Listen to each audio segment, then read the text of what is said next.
Dans le district de Myuyu, l'une des dernières zones non infectées du pays M, voici Hayato Ugumori, un surpuissant de classe B qui aspire à une vie paisible. Il observe la ville depuis les hauteurs, visiblement lassé par son quotidien. Son ami lui propose alors une mission, s'occuper de la redoutable Hashimera. Le regard d'Hayato s'assombrit, la simple mention de ce nom semblant le perturber. Il se souvient de créatures monstrueuses semant le chaos et la destruction. D'un geste de la main, il refuse poliment, préférant de loin sa tranquillité. Son ami d'enfance, Riito, insiste, certain qu'Hayato pourrait diriger tout le district. Il le compare à un autre classe B au sommet du pouvoir, espérant le motiver. Mais Hayato sourit, parfaitement satisfait de sa vie paisible en cette fin de siècle. Riito lui révèle que les hommes de Shan s'amusent cruellement avec les habitants. Des innocents sont brutalisés, faussement accusés d'être infectés. Les sbires de Shan interdisent l'accès à la zone de sécurité, menaçant de punir tous les suspects. Une mère et sa fille, elle-même marquées, observent la scène avec une peur palpable. Comprenant le danger, la mère s'enfuit aussitôt pour protéger sa fille. La course de la mère et l'enfant n'échappe pas au regard d'Hayato et Riito, qui les surplombe. Cette scène brise la quiétude d'Hayato, dont le regard se charge d'une intense sévérité. Riito, paniqué, tente de retenir son ami, lui implorant de ne pas intervenir. Il se souvient que les sbires de Shan adorent brutaliser les faibles, les livrant en pâture aux chimères. L'un des agresseurs remarque enfin Hayato et le confronte avec une rage évidente. Le récit nous ramène dans le passé, au cœur d'un camp de réfugiés précaires. Un Hayato et un Riito plus jeune y partageaient une amitié insouciante, déjà sous le regard haineux des hommes de Shan. L'un des sbires, dans un geste de provocation, écrase violemment une canette au sol. De retour au présent, ce même homme hurle sa loyauté à Shan, tandis que Riito tente de calmer la situation. Il prévient Hayato que ses pouvoirs ne le sauveront pas et que la désobéissance à Shan est punie de mort. En guise de réponse, Hayato écrase à son tour une canette sous son pied, un défi silencieux. Une aura de puissance l'enveloppe alors qu'il ramasse la canette, remettant en question l'autorité de son adversaire. D'un geste vif, il la projette avec une force et une précision redoutables. Le projectile improvisé vient percuter le repas d'un autre sbire, le renversant dans un grand fracas. Le souvenir se précise. Même plus jeune, il subissait déjà le harcèlement quotidien de ces brutes. Le souvenir montre la mère et l'enfant, déjà pourchassés par le passé pour une prétendue infection. La mère plaide désespérément sa cause, expliquant que la marque est une morsure de chimère. Ignorant ses supplications, le sbire lui arrache violemment sa capuche, prêt à la juger. Il désigne la blessure sur son cou, l'utilisant comme preuve irréfutable de son infection. La narration bascule sur une jeune femme aux pieds entravés par de lourdes chaînes. Escortée par deux hommes, cette mystérieuse femme aux cheveux d'argent avance dans les rues sombres. Ses yeux violets perçants analysent la situation, remettant en question la nature même de l'infection. De retour au présent, Hayato bloque sans effort l'attaque du sbire, affirmant qu'elles n'ont pas encore muté. Le sbire rétorque que la morsure d'une chimère entraîne la mutation et la mort en 3 jours. Il accuse furieusement Hayato d'être incapable de distinguer les infectés des personnes saines. La mère, en larmes, supplie l'homme de la croire, révélant que ces marques sont le fruit de violence et non de l'infection. Elle explique que sa fille est gravement malade et qu'elle a besoin de soins urgents pour survivre. Hayato se place devant elle, prêt à les prendre sous sa protection et à assumer l'entière responsabilité. Le sbire, furieux, rappelle à Hayato l'humiliation qu'il vient de lui infliger, espérant le faire reculer. C'est alors que la mystérieuse femme aux cheveux d'argent intervient, affirmant avec certitude qu'elles ne sont pas infectées. Les sbires la dévisagent, l'un la prenant pour la compagne du chef, un autre supposant qu'elle possède des pouvoirs de guérison. Une interface révèle son identité. Ana Sumeragi, une psychique de classe C dotée de pouvoirs de guérison. Avec un regard glacial, elle laisse à ses interlocuteurs le choix de la croire, surprenant Hayato qui la pensait muette. Riito, en aparté, explique à son ami qu'il suffit de les nourrir pour qu'elles se mettent à parler. L'agitation attire l'attention d'autres hommes de Shan, qui se demandent ce qui peut bien causer tout ce remue-ménage. Shan, le futur chef du district et surpuissant de classe C, fait une entrée remarquée, reconnaissant Hayato. D'un air sadique, il se moque des intentions héroïques d'Hayato et exige sa soumission immédiate. Il plante son arme au sol, juste à côté de la mère qui serre sa fille contre elle, morte de peur. Le sbire humilié se prosterne, jurant une allégeance fanatique à son maître, Shan. Hayato le toise d'un regard de glace, défiant ouvertement son autorité. Face à la menace de mort de Shan, Hayato répond par une provocation pleine d'assurance. Le décor dépeint une ville en ruine, un camp de fortune ceint de barbelés. Riito s'inquiète, rappelant à Hayato le danger mortel de révéler sa véritable puissance. D'un clin d'œil confiant, Hayato balaye les inquiétudes de son ami, parfaitement maître de la situation. Excédé, Shan se lance dans une attaque furieuse, décidé à faire taire Hayato une bonne fois pour toutes. L'affrontement commence, Hayato déviant la lame de Shan dans un éclair de puissance. Ses sbires, amusés, se demandent pourquoi leur chef perd son temps avec un tel adversaire. Un autre homme de main, avide d'action, exprime son désir de se joindre au combat. Au sol, Hayato toise son adversaire avec un sourire provocateur, minimisant l'impact de l'assaut. Il esquive une nouvelle attaque fulgurante, se mouvant avec une agilité surprenante. Il continue de se dérober avec une aisance déconcertante, rendant les attaques de Shan inutiles. En un instant, il se retrouve dans le dos de Shan, prêt à porter un coup décisif. L'attaque est parée de justesse, les deux combattants se retrouvant face à face dans une impasse tendue. Profitant de l'impasse, Shan lance une attaque vicieuse, sa lame entaillant le bras d'Hayato. Loin d'être abattu, Hayato raille Shan sur sa peur, le défiant d'un regard toujours aussi déterminé. Shan, déconcerté par sa force, se demande si Hayato n'est pas une créature d'un autre monde. Ignorant sa blessure, Hayato utilise un brasier pour propulser sa contre-attaque. La manœuvre audacieuse prend Shan par surprise, le laissant vulnérable un instant. Il enchaîne avec un coup de pied dévastateur qui frappe son adversaire en plein torse. La violence de l'impact envoie Shan s'écraser lourdement sur le bitume. Sonné et humilié, le chef de district peine à se relever, le regard assombri par la défaite. À terre, il jure de se venger, menaçant de mort Hayato et la mère qu'il protège. Sur son ordre, ses sbires se ruent à l'assaut, prêts à submerger Hayato par le nombre. Anna s'interpose brusquement, les bras écartés, pour mettre fin à l'escalade de violence. Elle propose alors un marché audacieux, suggérant que ses pouvoirs de guérison pourraient régler le conflit. Le sbire humilié dénigre Anna, insinuant que sa position n'est due qu'à sa relation avec le chef. Il la pointe du doigt avec rage, affirmant que son protecteur, Ugumori, a signé son arrêt de mort. Anna, visiblement troublée, se rapproche d'Hayato dont le visage est masqué par une ombre menaçante. Son poing bandé se serre, crépitant d'une énergie bleue qui trahit sa colère grandissante. Riito pose une main sur son épaule, le suppliant de se maîtriser pour ne pas être démasqué. Le regard violet d'Anna analyse la situation, une lueur de détermination brillant dans ses yeux. Un homme imposant, flanqué de ses gardes, arrive sur les lieux, attiré par le tumulte. L'interface le présente. Kanazawa Tanji, chef de district de rang B, à qui le sbire accuse Hayato de fomenter une rébellion. Prise de panique, Anna tente de désamorcer la situation, plaidant le malentendu. Hayato observe sa réaction, perplexe, se demandant pourquoi elle semble si effrayée par son prétendu amant. Kanazawa exprime son mécontentement, expliquant que l'humiliation de Shan rejaillit sur tout son clan. Il se tourne vers Hayato, dont le nom semble lui être familier, tandis qu'Anna recule, effrayée. Le chef de district menace Hayato, une lame sous la gorge, lui rappelant que la désobéissance est punie de mort. La lame s'enfonce légèrement, faisant perler une goutte de sang sur le cou d'Hayato. Ignorant la menace, Hayato assume l'entière responsabilité, affirmant que le conflit ne concernait que lui et Shan. Amusé par sa bravoure, Kanazawa accepte de laisser partir la mère et sa fille avec un sourire narquois. Hayato le remercie avec un sourire confiant, prêt à escorter les deux femmes en lieu sûr. Le sbire de Shan proteste, mais Kanazawa le fait taire, rappelant que quelqu'un doit payer pour ce désordre. Riito tente de le raisonner, l'avertissant de la cruauté des châtiments, mais Hayato reste inflexible. Kanazawa acquiesce, mais son sourire carnassier révèle qu'il a une dernière condition à imposer. Kanazawa tourne son attention vers Anna, la désignant comme la prochaine cible de sa punition.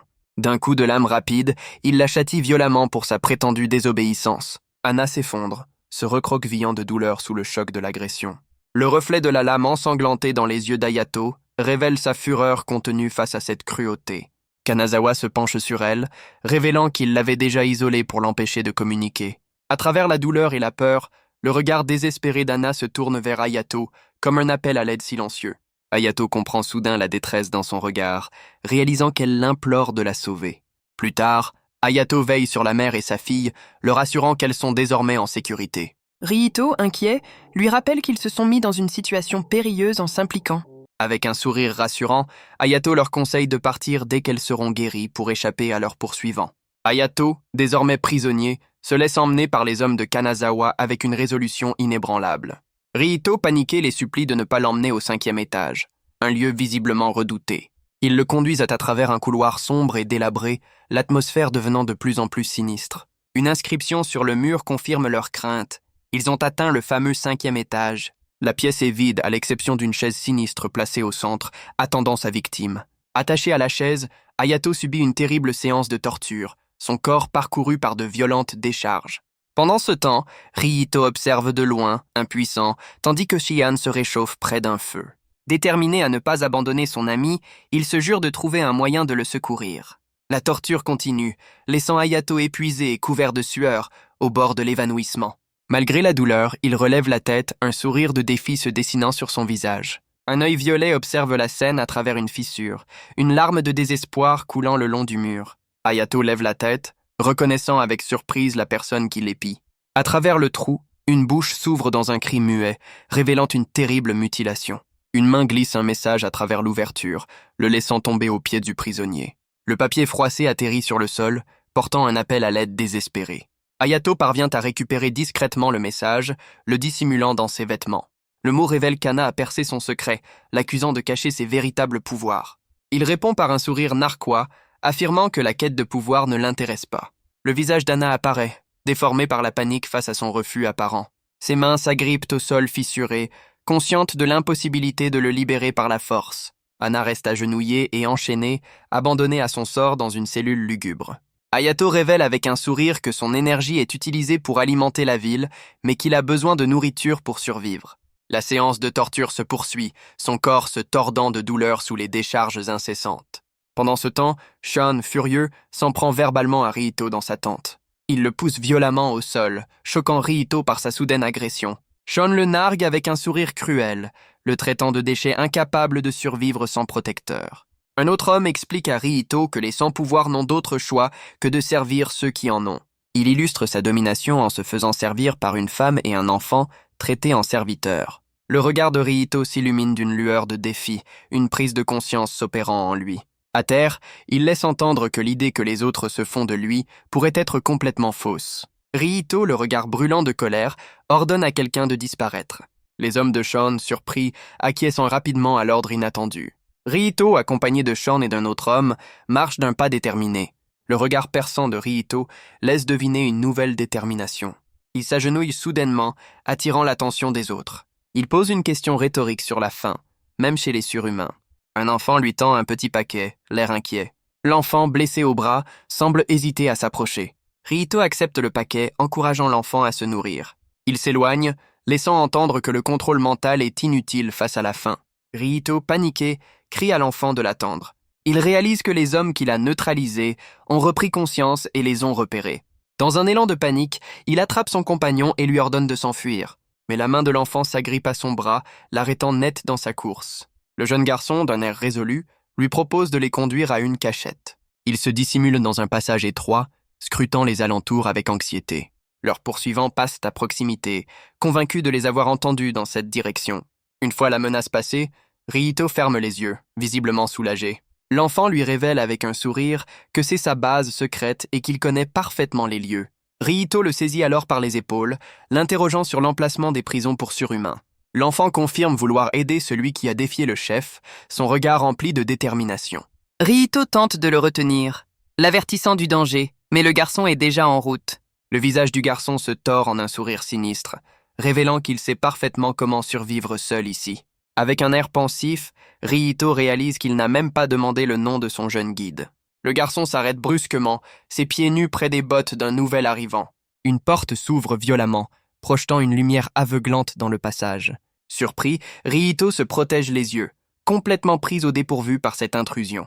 Le garçon le désigne du doigt, le dénonçant comme un traître aux hommes de Shan qui se tiennent derrière lui. À genoux et encerclé, Ryito écoute l'enfant lui expliquer froidement la loi de la survie. Sean le pousse brutalement, lui ordonnant d'avancer, le menant vers une destination inconnue. Le garçon se souvient avoir reçu de la nourriture de la part de Saito, le compagnon de Ryito. Saito l'interpelle alors qu'il s'éloigne, l'empêchant de partir précipitamment. Le garçon sursaute lorsque Saito lui reprend soudainement la nourriture des mains. Il la lui rend avec un sourire, insistant pour que l'enfant en pleine croissance se nourrisse convenablement. De retour dans le présent, le garçon jette la nourriture au sol, révélant qu'elle n'était qu'un appât. Il explique à Saito, désormais capturé, qu'il a fait cela pour lui faire comprendre la nécessité de cesser toute résistance. Avec un sourire tordu, il tente de le convaincre de les rejoindre, affirmant que c'est le seul moyen de survivre. Le regard de Saito s'embrase, se demandant s'il existe un moyen de survivre sans se soumettre.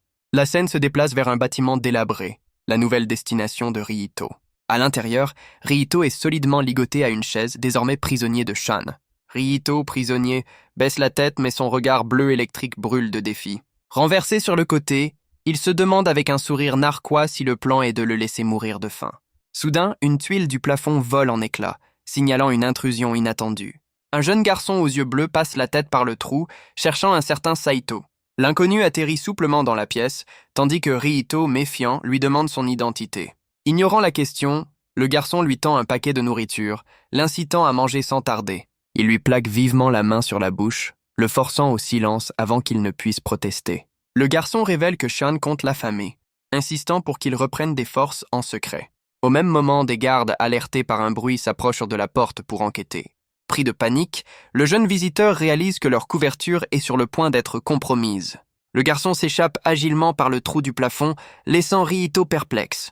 Il se souvient que Ryito lui avait promis de la nourriture en échange de son amitié. Les gardes font irruption, et l'un d'eux désigne la trappe au plafond, révélant la fuite. Le jeune garçon tente de s'enfuir par une bouche d'égout sur le toit, mais il est repéré. Les hommes de Shan l'encerclent sur le toit, le désignant comme l'intrus. D'un geste autoritaire, Shan ordonne froidement à ses sbires de le capturer. Le garçon est maîtrisé sans peine, son acte de rébellion jugé inutile par Shan. Pendant ce temps, Saito est assis seul dans une cellule sombre, l'air abattu. Le garçon est brutalement jeté dans la même cellule, condamné à y mourir de faim. Saito observe son nouveau compagnon de cellule, se demandant s'il a enfin changé de camp.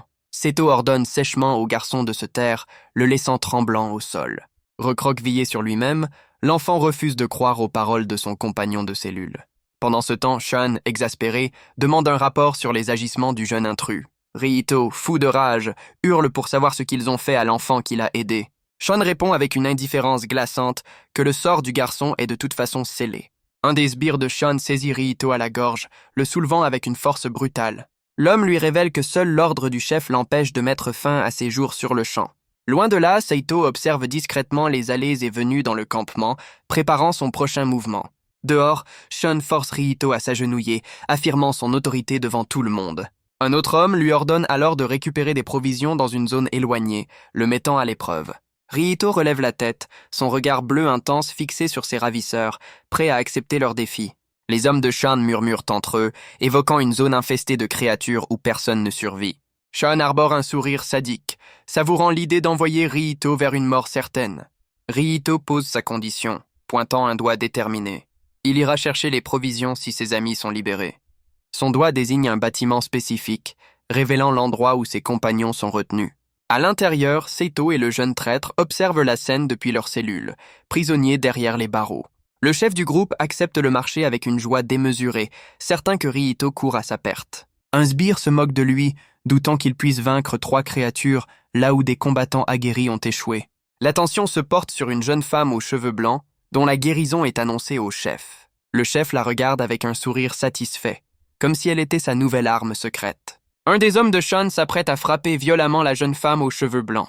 Terrifiée, elle pleure des larmes de sang, subissant leur cruauté. Ryito leur tourne le dos, exigeant une dernière chose, que ses amis soient nourris jusqu'à son retour. Le sbire le prévient avec un rictus que s'il meurt, ses amis ne seront pas épargnés. La jeune femme au sol comprend avec horreur que leur survie dépend entièrement de Ryito. Depuis leur cellule, Saito et le garçon assistent à la scène, impuissants et terrifiés. Ryito s'éloigne à bord d'un camion, traversant un champ pour commencer sa mission suicide. Au volant, il se demande où peuvent bien être les provisions, suspectant qu'elles se trouvent dans la forêt. Il conduit le camion à vive allure, déterminé à trouver le point de ravitaillement au plus vite. Le véhicule s'arrête à l'orée d'une forêt sinistre, le lieu présumé de sa dangereuse mission. Ryito, au volant, analyse froidement la situation, anticipant déjà la supercherie de ses ennemis. Pendant ce temps, au camp, Shan et son sbire savourent leur victoire, persuadés de la mort imminente de Ryito. L'un des hommes se réjouit ouvertement de ne plus jamais avoir à supporter la présence de leur prisonnier. Soudain, un bruit suspect retentit, signalant un sabotage évident sur le camion. Ryito réalise qu'il est tombé dans un piège encore plus vicieux que ce qu'il imaginait. Le rétroviseur du véhicule révèle le reflet du sbire qui a orchestré cette trahison. Un sourire démoniaque se dessine sur le visage du saboteur, confirmant ses intentions meurtrières. Le camion s'enfonce inexorablement dans la forêt, le menant tout droit vers sa destination fatale.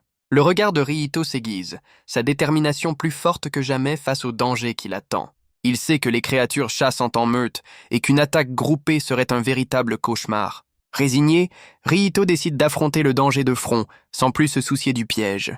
Le camion s'enfonce plus profondément dans la forêt hostile, soulevant un nuage de poussière.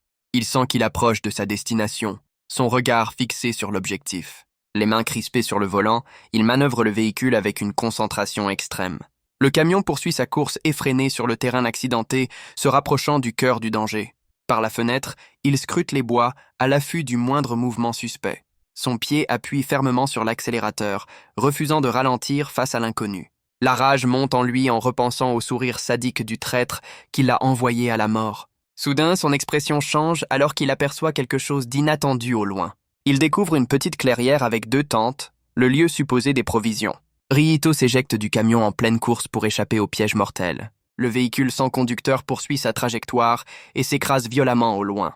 Dissimulé dans l'herbe, il se demande si sa manœuvre d'évasion a fonctionné. Il s'approche furtivement du campement, se faufilant entre les rochers avec prudence. Ryito prépare un appareil, comptant sur un drone pour récupérer les provisions à sa place. Soudain, une créature l'attaque par surprise, le forçant à esquiver un coup fulgurant. Il se retrouve face à un monstre menaçant, hérissé de pics et prêt à en découdre. Ryito se prépare à riposter, analysant chaque mouvement de son redoutable adversaire. Son regard s'aiguise, surpris de n'affronter qu'un seul ennemi au lieu de la meute attendue. Un impact d'une force inouïe fait trembler le sol, fissurant la pierre sous sa puissance. La créature se jette sur lui avec une vitesse foudroyante, ses yeux rouges brillant de fureur. D'un geste vif, Ryito part l'assaut avec la lame de son sabre, se préparant à riposter. Il contre-attaque aussitôt, sa lame chargée d'une énergie verdâtre tranchant l'air. Touché à la gorge, la créature s'effondre, son corps se désagrégeant sous l'effet du coup. Ryito se dresse victorieux au-dessus du monstre vaincu, le regard déjà tourné vers la suite. Il réalise qu'il devra transporter lui-même les provisions, son plan initial ayant échoué. Il trouve alors une longue liane robuste, parfaite pour traîner les lourdes caisses. La corde enroulée sur son épaule, il s'approche des sacs de ravitaillement pour commencer sa tâche. Son visage se durcit, sa détermination intacte face à l'épreuve qui l'attend. Soudain, il découvre qu'il est encerclé, le reste de la meute l'observant depuis les arbres. Il se souvient que ses ravisseurs lui avaient parlé de 3 créatures, réalisant l'ampleur de leur mensonge. En observant les environs, il sent que quelque chose cloche dans le comportement de ces monstres. Il ne reste que 2 créatures, ce qui est anormal pour une meute qui chasse habituellement en groupe. Il comprend alors que ces monstres ne sont pas d'ici et ont été chassés de leur propre territoire. Sans perdre une seconde, il s'élance pour prendre l'offensive contre les ennemis restants. Il bondit dans les airs, son sabre prêt à frapper la créature la plus proche. D'un coup précis, il neutralise un autre monstre, sa main s'enfonçant dans sa cible. Mais il est immédiatement submergé, des griffes acérées se refermant sur lui de toutes parts. Soudain, le bruit d'un drone se fait entendre, survolant la cime des arbres. L'appareil s'approche, son objectif rougeoyant fixant la scène, confirmant une surveillance extérieure. La vision thermique du drone révèle que la meute est bien plus grande que prévu, encerclant la clairière. Face à cette révélation, Ryito serre les dents, sa fureur décuplée par la trahison. Sans lui laisser le temps de réfléchir, une vague de créatures se rue sur lui avec une férocité inouïe. Il esquive une première attaque avec une agilité déconcertante, sa lame déjà prête à riposter. Son coup de sabre atteint sa cible, provoquant une blessure béante et un cri silencieux. Il utilise le corps d'un monstre comme tremplin pour se propulser vers le suivant avec une grâce mortelle. D'un mouvement fluide, il abat une autre créature, son geste précis et sans pitié. Le monstre s'effondre au sol, son regard rougeoyant s'éteignant définitivement. Les autres créatures s'arrêtent, décontenancées par la perte de leurs congénères et l'efficacité de leur adversaire. Ryito comprend que leur désorganisation est sa meilleure arme et se prépare à exploiter la moindre faille. Son regard se fige, une sueur froide perlant sur son front alors qu'il réalise une terrible vérité. Il découvre avec horreur que le sang de la créature est un poison mortel qui a déjà infecté son épaule. Les monstres restants l'observent, semblant comprendre que leur venin commence à faire effet. Sentant sa faiblesse, les 2 créatures se jettent sur lui simultanément pour l'achever. Malgré la douleur, il bloque une attaque, sa lame se heurtant aux griffes de son adversaire. Son œil brille d'une lueur intense, sa détermination surpassant les effets du poison. Il libère une vague d'énergie explosive pour repousser ses assaillants et se donner un instant de répit. D'un geste audacieux, il saisit la mâchoire d'un monstre à main nue pour stopper son assaut. Mais l'effort le laisse vulnérable et il est aussitôt saisi par les 2 créatures enragées. Submergé par le nombre, il est projeté au sol, piégé sous l'emprise implacable de ses ennemis. Les deux créatures se dressent au-dessus de lui, savourant leur victoire imminente. Mais Riito puise dans ses dernières forces, son regard bleu brillant d'une lueur nouvelle. D'un coup de pied puissant, il tente de se redresser pour reprendre le combat. L'effort est trop grand, et il s'effondre lourdement, créant un cratère sous l'impact. À bout de force et le ventre vide, il sent son énergie l'abandonner à chaque seconde. Impuissant, il voit les monstres s'approcher lentement, prêts à porter le coup de grâce. La pensée de ses compagnons qui l'attendent ravive sa flamme, refusant d'abandonner. Dans un ultime élan de désespoir, il se jette sur l'ennemi le plus proche avec une rage décuplée. Sa main bandée s'agrippe au visage du monstre, stoppant net sa progression. Il utilise tout son poids pour déséquilibrer la créature, engageant un corps à corps brutal. Il prend fermement appui au sol, utilisant son pied comme un levier. Avec une force surprenante, il projette la créature par-dessus son épaule. L'impact est si violent qu'il soulève un nuage de terre et de débris. Cet effort surhumain l'a complètement vidé, la douleur se lisant sur son visage. Alors que la créature gît au sol, Riito s'empare d'une pierre pour porter le coup final. Il abat sa main avec une violence inouïe, utilisant la pierre pour neutraliser son adversaire. Le monstre ne bouge plus, une flaque de son sang toxique s'étalant sur le sol. Vainqueur mais épuisé, il s'adosse à un rocher pour reprendre son souffle. Levant les yeux au ciel, il réalise avec lassitude qu'il lui reste encore 2 adversaires. Il élabore un plan audacieux, se couvrir du sang de la créature pour tromper ses poursuivants.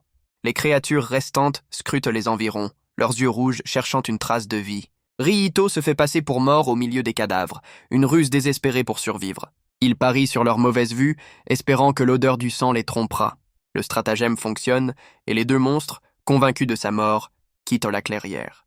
Pendant ce temps, dans le camp des ravisseurs, un feu de camp crépite, signe d'une attente sereine. L'un des ravisseurs confirme via la caméra thermique qu'il n'y a aucun survivant. Satisfait, il trinque avec son complice, célébrant la réussite de leur plan macabre. Les compagnons de Riito, incrédules, refusent de croire à la mort de leur puissant allié. Ailleurs, leur amie est retenue prisonnière, enchaînée et impuissante face à la situation.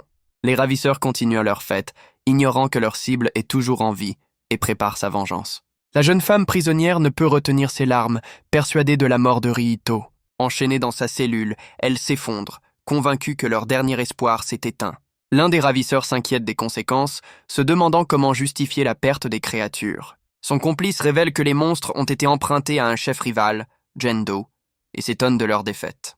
Il craint la colère de Gendo, mais son partenaire le rassure, certain que leur cible ne parlera jamais. Pendant ce temps, Riito gît inerte sur le sol, le crépuscule tombant sur la clairière silencieuse. Une goutte de pluie s'écrase sur son visage, le faisant soudainement haleter. Bien qu'inconscient, son corps réagit, un signe de vie ténu mais présent. La nuit tombe et une pluie battante s'abat sur le champ de bataille, le lavant de ses stigmates. Sa main bandée repose dans l'herbe trempée, un symbole silencieux de sa survie précaire. Riito reprend conscience sous la pluie battante, complètement désorienté. Des flashs de son combat brutal lui reviennent en mémoire, lui rappelant sa lutte acharnée. Pendant ce temps, l'un de ses compagnons se réveille en sursaut, inquiet pour ses amis disparus. Riito tente de se relever, mais son corps, vidé de toute énergie, refuse de lui obéir. Son pied glisse sur le sol boueux, le déséquilibrant dans sa tentative de se redresser. Il s'effondre lourdement, la fatigue et la douleur prenant le dessus sur sa volonté. Le souvenir de ses compagnons et de sa promesse le hante, le remplissant de regrets. Ailleurs, son ami observe discrètement les ravisseurs depuis une cachette dans leur camp. Contraint aux corvées, il transporte de lourds seaux d'eau, le visage marqué par l'abattement. Soudainement agressé, il se défend en projetant les seaux sur son assaillant pour le repousser. Ses agresseurs le provoquent, se moquant de sa faiblesse évidente. Ils lui assènent une nouvelle cruelle, affirmant que son maître est mort. Refusant de les croire, il explose de rage et frappe l'un d'eux au visage. Sa rébellion est vite réprimée et il est violemment mis à terre. Pendant ce temps, un autre compagnon subit les humiliations de ses geôliers. Forcé de servir le repas, un garde le presse brutalement sous la menace d'une lame. Affichant un sourire malicieux, il prétend offrir un supplément de viande. Il a en réalité discrètement glissé un pain à son ami qui s'éloigne. Plus tard, le jeune homme battu se retrouve seul, pansant ses plaies et son orgueil. Son camarade le rejoint et lui tend le pain, un acte de solidarité dans ce monde impitoyable. L'ami rejette le pain, ne comprenant pas ce geste de pitié. Il se remémore alors son amitié passée, la source de sa loyauté inébranlable. Son regard intense défie son camarade, certain qu'il ne peut saisir la profondeur de son lien. En guise de réponse, son ami envoie le pain volé d'un coup de pied sec. Il le somme de ne pas accueillir son maître en tant que cadavre s'il croit vraiment en lui. Ces paroles ravivent sa flamme et il s'empare du pain avec une nouvelle résolution. Plus tard, il s'isole, rongé par le remords et la frustration face à son impuissance. À distance, une jeune femme aux cheveux argentés et au regard perçant l'observe en silence. On la retrouve ensuite utilisant une étrange lueur verte pour soigner la jambe d'un autre allié. Elle avoue être à bout de force, ses pouvoirs de guérison étant inefficaces sans nourriture. Son allié lui reproche sa faiblesse, l'ayant vu s'épuiser après avoir soigné seulement 3 personnes. La jeune femme lui tient tête, expliquant que ses pouvoirs de guérison sont inutiles sans nourriture. Furieux de son insolence, il la saisit violemment à la gorge pour la faire taire. Il la menace, la qualifiant d'inutile, mais elle le défie du regard avec un sourire en coin.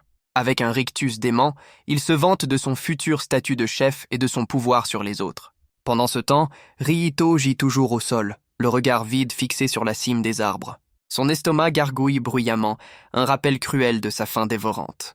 Poussé par le besoin, il se traîne sur le sol, cherchant désespérément de quoi se nourrir. Dans un acte de pure survie, il tente de manger de l'écorce d'arbre pour apaiser sa faim. Un éclair de lucidité traverse son regard, comprenant que son geste est vain. Il se souvient alors que le cadavre de la chimère est un poison mortel pour les humains. Malgré le danger, il ignore les conséquences, sa survie étant sa seule priorité. La pensée de ses amis qui l'attendent ravive sa détermination, son regard brillant d'une lueur rouge. Une douleur insoutenable le submerge, son corps semblant se consumer de l'intérieur. Il s'effondre, se recroquevillant sur lui-même face à cette agonie indescriptible. La clairière retombe dans le silence, son corps inerte gisant une nouvelle fois au sol. Inconscient, un sourire énigmatique se dessine sur ses lèvres, comme s'il rêvait. Son œil s'ouvre brusquement, traversé par une prise de conscience foudroyante. Il se redresse, désorienté mais vivant, se demandant comment il a pu survivre. Serrant le poing, il sent une nouvelle force parcourir son corps, une énergie inattendue. Il observe avec stupéfaction l'énergie incroyable qui émane désormais de son poing.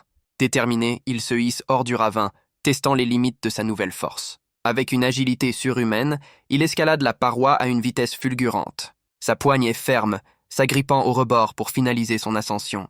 D'un bond prodigieux, il s'extirpe enfin de la fosse où il était tombé. Il atterrit avec une puissance maîtrisée, sa posture témoignant de son agilité retrouvée.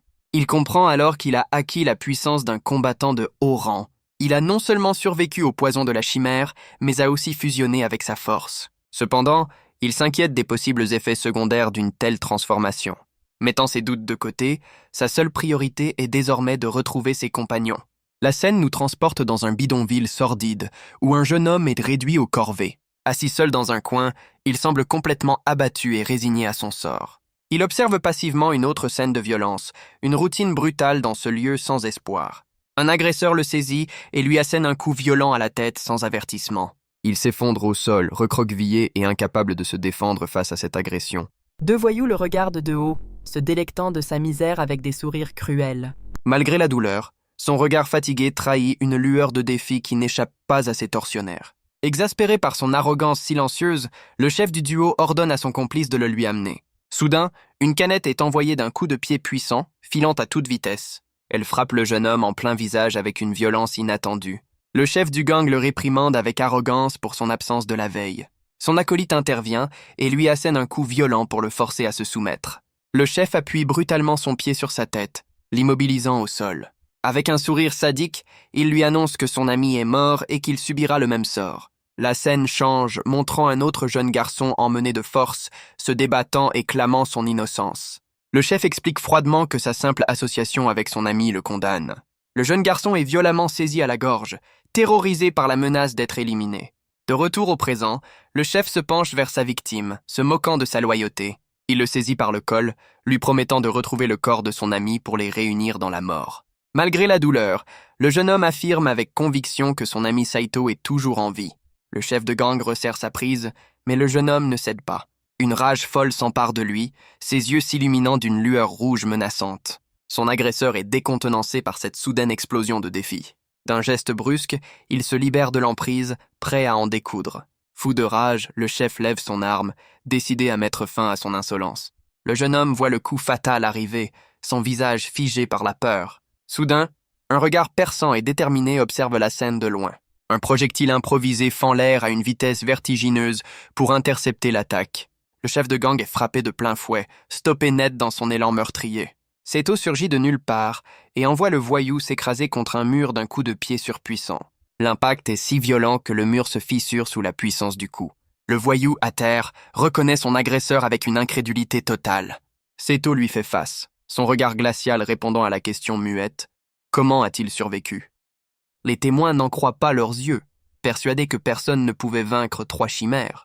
Son ami, submergé par la joie, réalise que Saito a aussi rapporté les précieuses provisions. En effet, les caisses de ravitaillement sont là, preuve irréfutable de son exploit. La foule, en liesse, le porte en triomphe, acclamant le retour de son sauveur. Un homme au sourire narquois observe la scène, se réjouissant ironiquement du retour du héros. Le sbire, terrifié, tente de convaincre son chef qu'il ne peut s'agir que d'une apparition. Une sueur froide le parcourt alors qu'il craint que Saito ne révèle un secret qui le condamnerait. La tension monte dans les ruelles sordides du bidonville où se joue le destin du chef de gang. Son ami, submergé par l'émotion, n'arrive pas à croire que Saito est bien là, vivant. Il se précipite vers lui, un mélange de soulagement et de reproches affectueux dans son élan. Les 2 amis se retrouvent dans une étreinte poignante, célébrant une foi qui n'a jamais failli. Un jeune garçon exprime l'admiration de tous, s'étonnant de son exploit face à de multiples chimères. Le regard du chef de gang trahit une rage sourde face à ce retournement de situation humiliant. Furieux, il tente de faire taire le garçon pour étouffer la vérité sur l'incroyable survie de Saito. Saito intervient avec un calme désarmant, questionnant l'agressivité injustifiée du chef. Il le provoque avec un sourire en coin, le forçant à bafouiller une réponse face à l'évidence. Pendant ce temps, l'homme au sourire narquois sent que le comportement du chef de gang cache un lourd secret. La nuit tombe sur le bidonville, où les survivants se rassemblent autour d'un feu de camp. Saito commence le récit de son combat, avouant avoir frôlé la mort lorsque les chimères sont tombées dans son piège.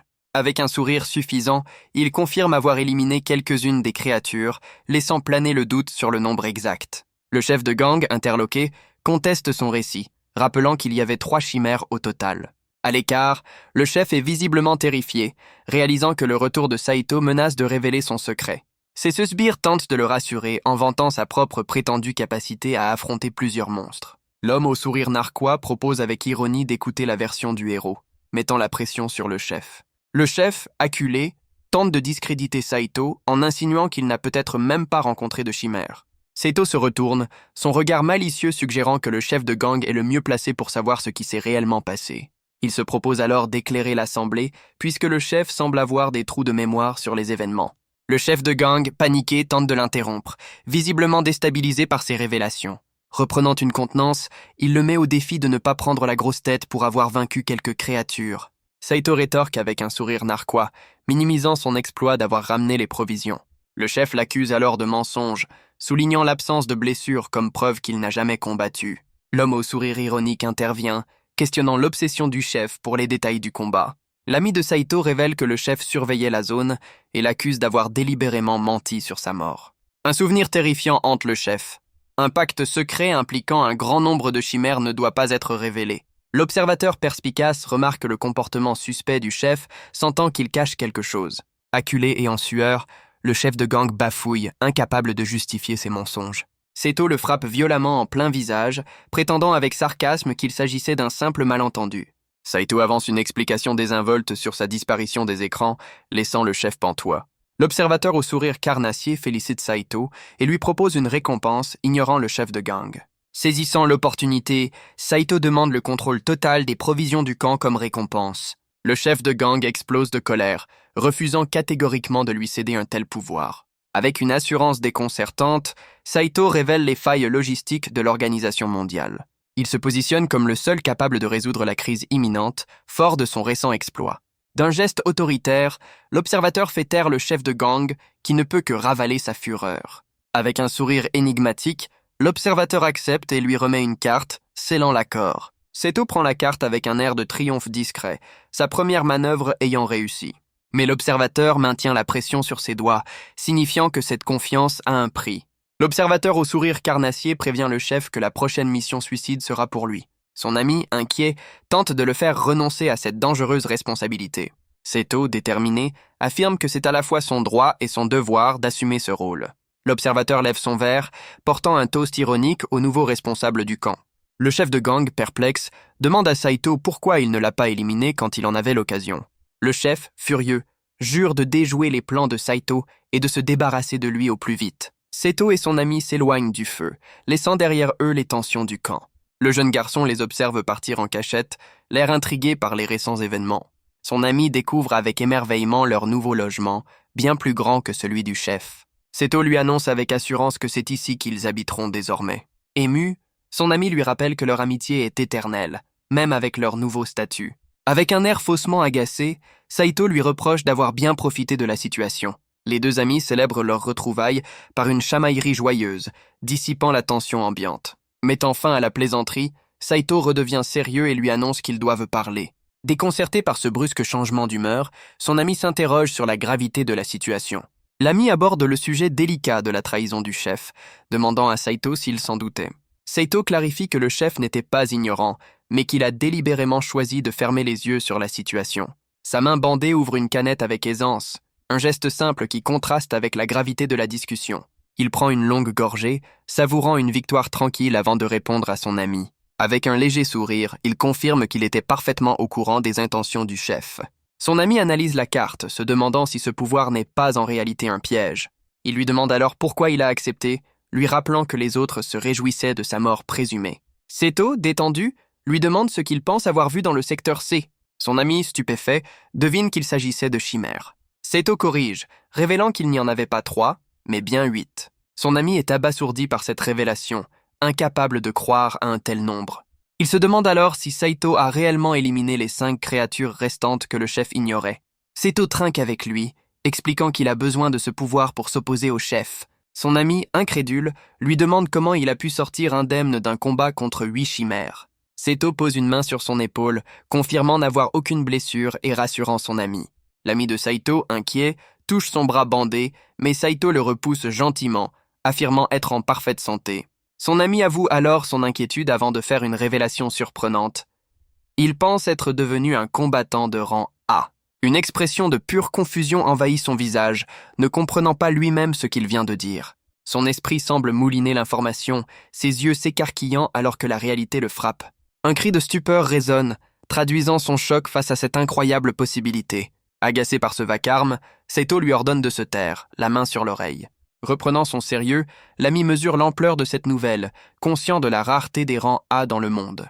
Il demande alors à Saito s'il a rencontré un mystérieux sage pour expliquer ce gain de puissance. Saito révèle qu'il a dû manger de la viande de chimère pour survivre, fusionnant avec son poison et obtenant ainsi ses nouvelles capacités. Fou de joie, son ami s'agrippe à sa jambe, déclarant avec humour qu'il se laissera porter pour le reste de sa vie. Saito interrompt brusquement la conversation, ses yeux perçants fixés sur une présence cachée. Une pierre est lancée avec force dans leur direction, confirmant ses soupçons. Le projectile atteint le jeune garçon qui les espionnait, le faisant trébucher. L'ami de Saito, furieux, reconnaît l'intrus et se prépare à l'affronter. Il attrape le garçon, reprochant à Saito de l'avoir laissé les écouter en cachette. D'un geste, Saito l'arrête, lui ordonnant de relâcher l'enfant qu'il considère comme un allié. L'ami, stupéfait, explique que ce garçon lui a apporté de la nourriture en cellule, ce qui lui a valu une correction. Il réalise alors que c'est pour cette raison que Saito a été emprisonné le lendemain. Pris de remords, l'ami s'excuse auprès du garçon pour son comportement agressif. Le garçon rejette ses excuses avec dédain, affirmant que seule la loi du plus fort compte ici. Le garçon, exaspéré, frappe l'ami de Saito, lui reprochant ses grands discours. Soudain, une scène violente se déroule non loin de là. Un homme repousse brutalement une jeune femme enchaînée. Le regard de Saito se durcit, observant la scène avec une froide détermination. La jeune femme, le visage marqué, lève les yeux et affiche un sourire soulagé en reconnaissant Saito. L'ami de Saito, compatissant, constate l'état déplorable de la prisonnière. Le jeune garçon les met en garde, précisant que la jeune femme est la propriété d'un certain Kanazawa. Un mois s'est écoulé, et Saito arpente seul les rues désolées de leur campement. Il se déplace avec une assurance décontractée, semblant fredonner un air en chemin. Son ami vient à sa rencontre, un presse-papiers à la main, pour lui annoncer que l'inventaire de l'eau est terminé. Saito prend le rapport et congédie son ami, lui indiquant qu'il peut aller se restaurer. Son ami lui propose de fêter ça plus tard, une invitation que Saito accepte en le regardant partir. Seul dans l'immense entrepôt, Saito commence à inspecter les lieux, rapport en main. Il se glisse dans l'ombre et se met à compter, les yeux fixés sur une cible invisible. Un bruit de pas furtif retentit, suivi de la chute d'un sac de provisions. Le regard de Saito se durcit, Il a détecté l'intrus qui se croyait à l'abri. Il découvre une jeune femme aux cheveux argentés qu'il prend d'abord pour une simple voleuse. La jeune femme, affamée, dévore la nourriture volée, inconsciente de sa présence. Surprise, elle lève la tête et son visage se fige de terreur en apercevant Saito. Elle s'effondre en excuses, implorant son pardon en expliquant qu'elle était poussée par la faim. Saisissant sa main, elle le regarde de plus près et Saito la reconnaît enfin. La jeune femme, Ugimori, prononce le nom de Saito, le reconnaissant avec stupeur. Saito lui demande avec un sourire en coin ce qu'elle fait dans un tel état. Il lui pince la joue, remarquant que sa langue a repoussé et qu'elle a retrouvé sa voix. Terrifiée, elle le supplie de la laisser partir, assurant être entrée discrètement. Son expression se durcit alors qu'il devine sa véritable intention. La fuite. Elle comprend qu'il était au courant de ses vols de provisions pour préparer son évasion. Ugimori tente de s'enfuir, lui lançant que ses affaires ne le regardent pas. Elle est résolue à ne pas l'impliquer dans ses problèmes, le regard rempli d'inquiétude. Mais Saito l'attrape par le bras, affirmant que sa situation le concerne directement. Il lui propose de l'aide, l'invitant à venir le voir le lendemain et questionnant son plan de survie. La nuit tombée, Saito patrouille avec une lampe torche près des entrepôts. Une ombre imposante se projette au sol, trahissant une présence en hauteur. Pendant ce temps, son ami fouille les environs, cherchant désespérément quelque chose. Il s'infiltre dans un entrepôt, persuadé d'y trouver les réserves d'alcool. Perché sur une étagère, Saito l'observe en silence, un air détendu sur le visage. Il lui lance alors une bouteille, révélant sa présence de manière inattendue. L'ami, soulagé, confirme avec un sourire que c'est bien ce qu'il cherchait. Il présente fièrement son butin, un sourire nerveux trahissant ses véritables intentions. Saito le confronte alors froidement, révélant qu'il a deviné son plan pour le piéger. D'un geste vif, la bouteille est projetée avec une force incroyable à travers l'entrepôt. Pendant ce temps, dans une autre partie du campement, la tension monte. Kanazawa, furieux, reproche à ses hommes d'avoir lamentablement échoué. Ses subordonnés expliquent que la surveillance constante de Saito rend toute tentative de vol impossible. L'un d'eux avoue que Saito les a déjà démasqués, qualifiant leur plan d'inutile. Exaspéré par l'audace de son rival, Kanazawa passe sa colère sur son messager. Il décide alors de prendre les choses en main personnellement et de régler le problème lui-même. Son homme tente de le raisonner, l'avertissant que Saito est déjà sur ses gardes. Mais Kanazawa, aveuglé par la rage, ignore l'avertissement avec un mépris total. Il promet de réserver une surprise de taille à celui qui ose le défier aussi ouvertement. Son plan se révèle alors. Il sort une arme à feu, prêt à en finir une bonne fois pour toutes. Son plan est bien plus sournois. Il compte cacher l'arme dans la tente d'Ugimori pour la faire accuser.